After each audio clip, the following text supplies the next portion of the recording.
Hey guys, this is Jmann here, and I'm going to be playing the Stanley Parable. I have never played this game, and I honestly have no idea what I'm about to see or experience, so... Okay. That's nice. Wonderful loading screen. Loading screens are cool, I guess.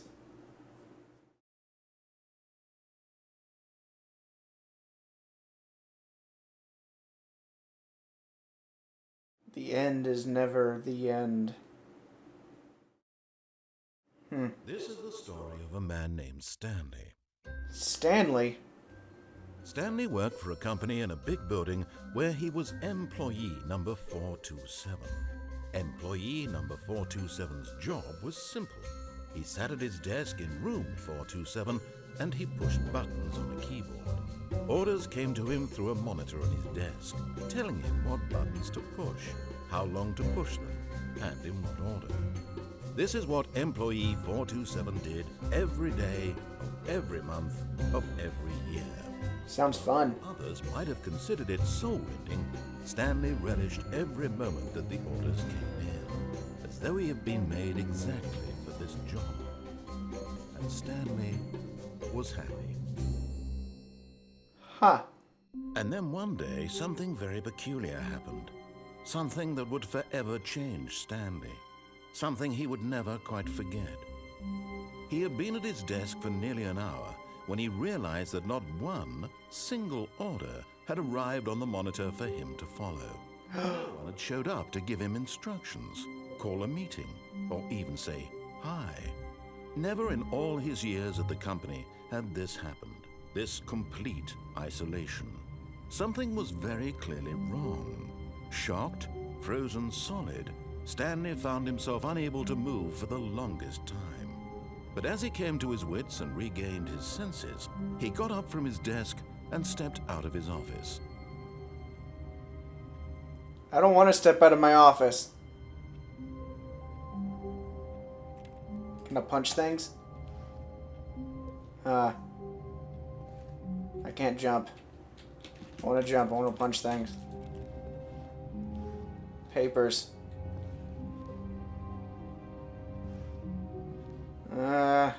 Guess I'm gonna go out through this door.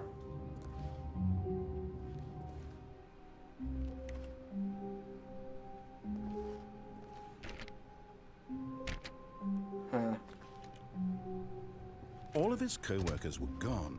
What could it mean? Stanley decided to go to the meeting room. Perhaps he had simply missed a memo. No matter how hard Stanley looked, he couldn't find a trace of his co-workers. It's a plant. I'm sure the plant has something to do with this. Stanley went around touching every little thing in the office, but it didn't make a single difference, nor did it advance the story in any way. Shut up. I'm gonna touch everything.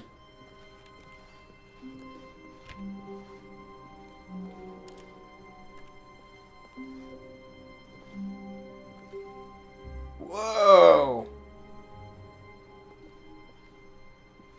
I can sneak.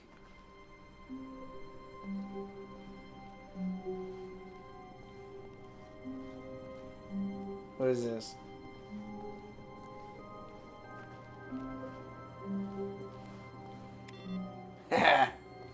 Take that, computer. Huh. That's super weird. Odd circumstances.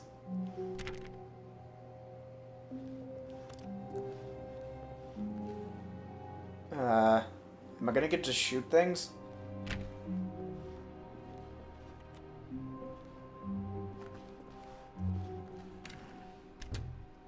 Oh no. Oh. Okay. Oh no, coffee or something. I hate Mondays. This is definitely an office building. Huh.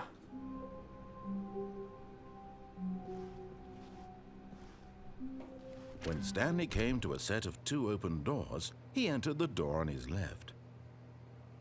No. This was not the correct way to the meeting room, and Stanley knew it perfectly well. Perhaps he wanted to stop by the employee lounge first, just to admire it. There's something in there. I want to turn it off. I want to turn it off. I want to turn off that computer. It's wasting energy.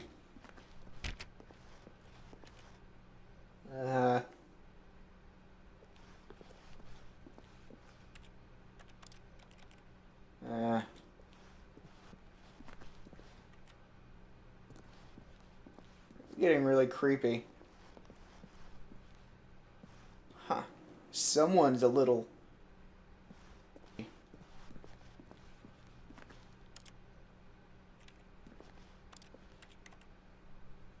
What?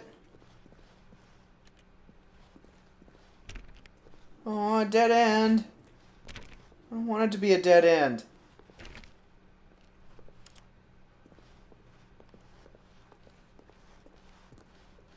Ah, yes, truly a room worth admiring. It had really been worth the detour after all, just to spend a few moments here in this immaculate, beautifully constructed room. Stanley simply stood here, drinking it all in.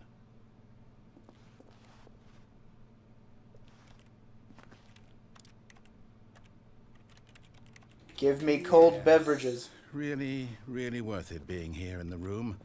A room so utterly captivating that even though all your co-workers have mysteriously vanished, here you sit looking at these chairs and some paintings. Really worth it. Super worth it. Okay, for those wondering about the brief stutter. Stanley's obsession with this room bordered on creepy and reflected poorly on his overall personality. It's possible that this is why everyone left. Screw you, narrator. So yeah, for those wondering, I just turned on subtitles. But at last, he'd had enough of the amazing room and took the first open door on his left to get back to business. First open door on my left. But there's an open door there. Ooh. I want to go the other way. Stanley was so bad at following directions, it's incredible he wasn't fired years ago. You're stupid. Ooh. This looks like a scene from Portal.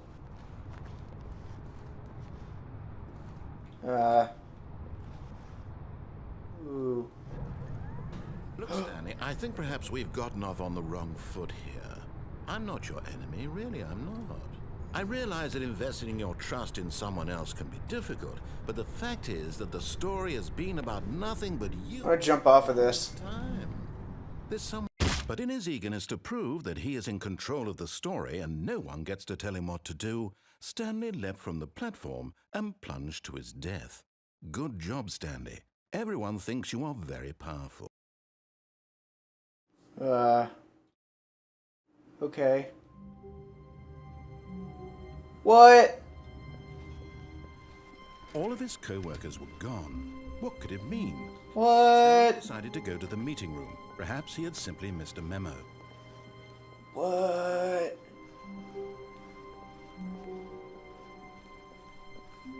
When Stanley came to a set of 2 open doors, he entered the door on his left. Which one do I want to go to? Through that door the last time. Go through this one.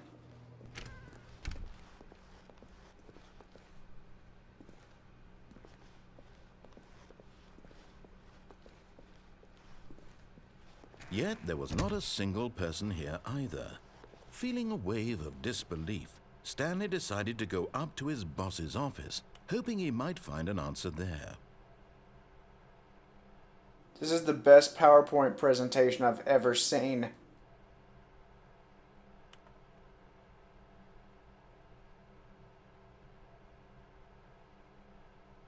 Whoa. This is accurate.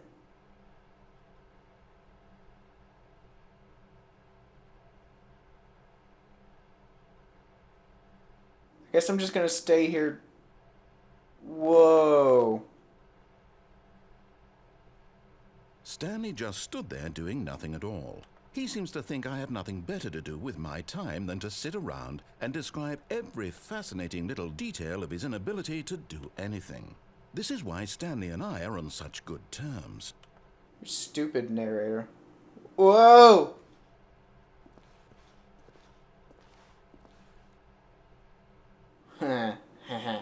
Boss appreciation.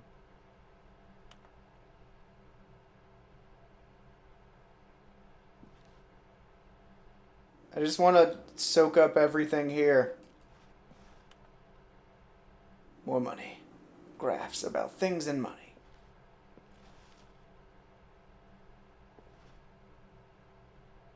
Plant life. You know what? I'm leaving. I'm leaving this room.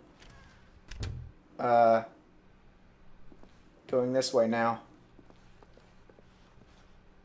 Coming to a staircase, Stanley walked upstairs to his boss's office. Can't tell me what to do.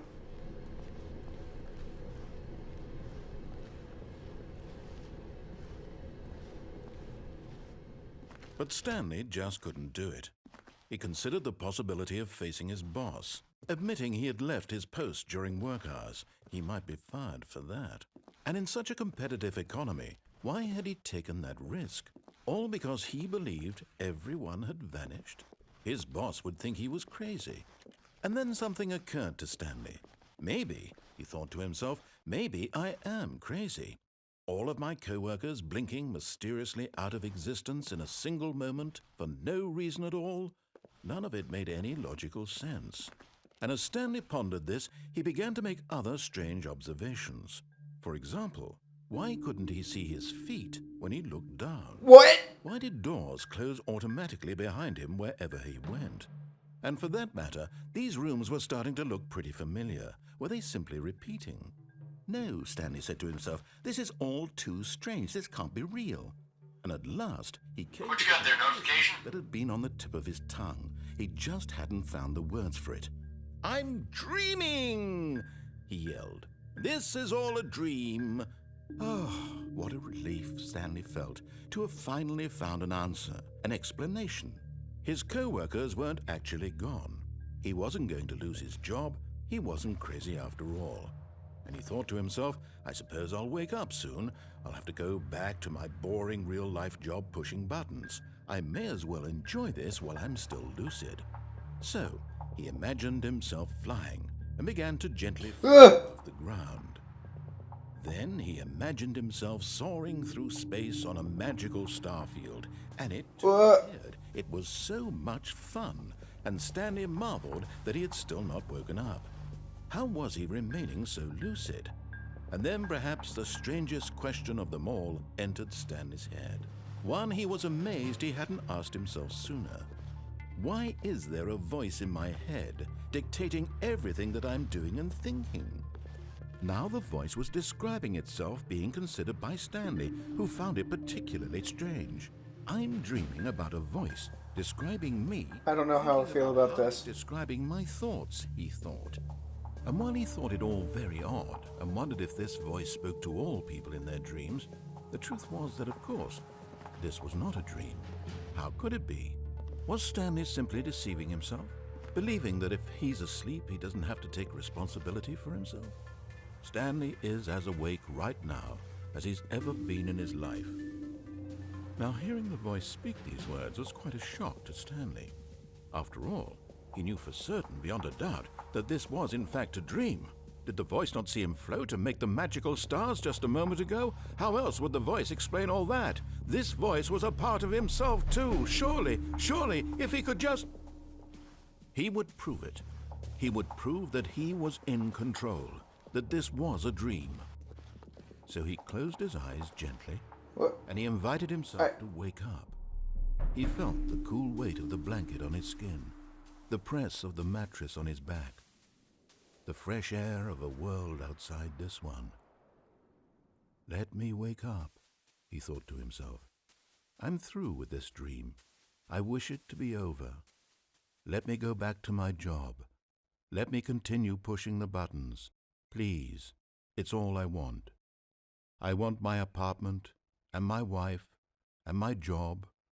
All I want is my life exactly the way it's always been. My life is normal. I am normal. Everything will be fine. I am okay.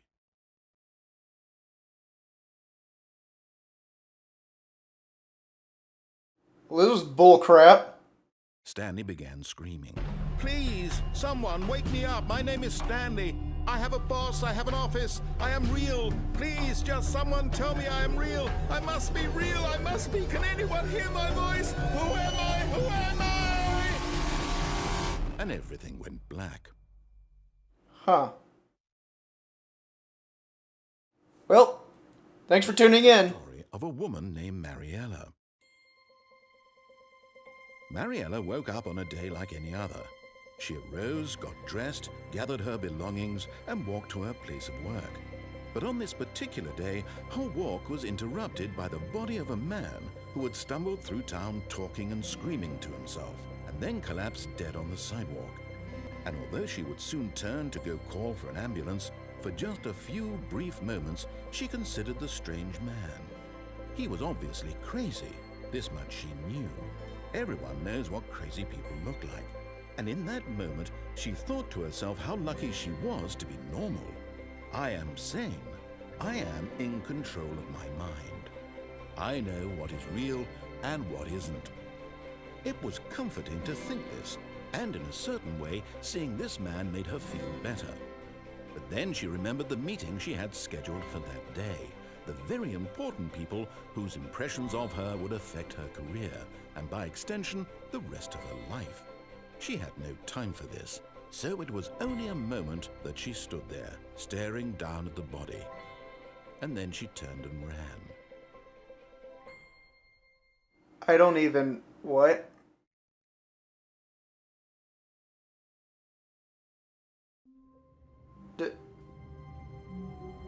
Did I do it? Okay, you know what? I'm gonna do another episode of this. Come back again, and I'm gonna beat this game differently.